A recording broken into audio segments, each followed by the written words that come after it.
తమ సమస్యలు పరిష్కరించాలంటూ నిజామాబాద్ గ్రామీణ ఆర్ఎంపీ పీఎంపీ వైద్యులు నిజామాబాద్ జిల్లా కేంద్రంలో పూలం చౌరస్తా నుండి ఎన్టీఆర్ చౌరస్తా వరకు నిరసన ర్యాలీ చేపట్టారు.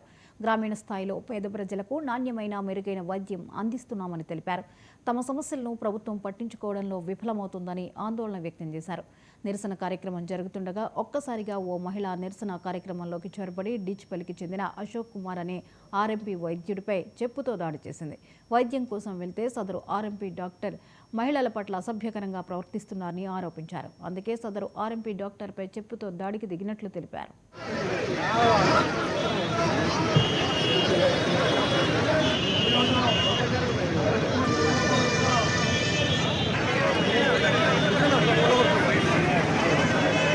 పది సంవత్సరాల నుంచి గత ప్రభుత్వం కూడా అజెండాలో పెట్టింది.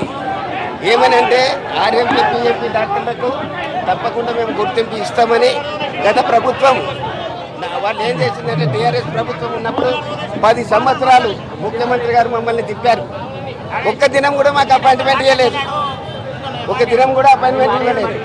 ఇప్పుడు ఈ రేవంత్ రెడ్డి గారు గౌరవనీయులు ముఖ్యమంత్రి ఎక్కిన 3 నెలలనే మాకు అపాయింట్మెంట్ ఇచ్చారు. తప్పకుండా మీకు హెల్ప్ చేస్తామని చెప్పారు. వాళ్ళు చేస్తామని చెప్తున్నారు. మాకు ఆయన మీద అపూర్వమైనటువంటి గౌరవం ఉంది. మా మాటకు కూడా విలువ ఇచ్చారు. అపాయింట్మెంట్ 3 సార్లు ఇచ్చారు. ఇంతవరకు సెక్రటరియట్ నుంచి ఒక లెటర్ కూడా మాకు ఇష్యూ చేశారు. ఆ లెటర్ ఏంటంటే ఒకటి ఏంటంటే ఐఎంఏ వాళ్ళను ఇలాంటి పరిస్థితులలో ఆర్ఎంపీ డాక్టర్లను వేధించకూడదు. ల్యాండ్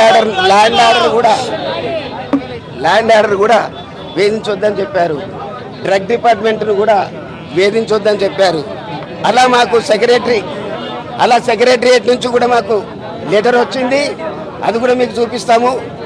ఆ లెటర్ వచ్చిన తర్వాత మళ్ళీ ఈ 429 జీవో ఏదైతే ఉన్నదో ఆ 429 జీవోని మాత్రమే మేము ఇంప్లిమెంట్ చేయమని చెప్తున్నాము. దాని గురించే ఇప్పుడు ఈ ధర్నాలు కార్యక్రమాలు చేస్తున్నాము. అది కూడా ఎందుకంటే ఆయన చేస్తున్నారు, కాకుంటే లేట్ అవుతుంది.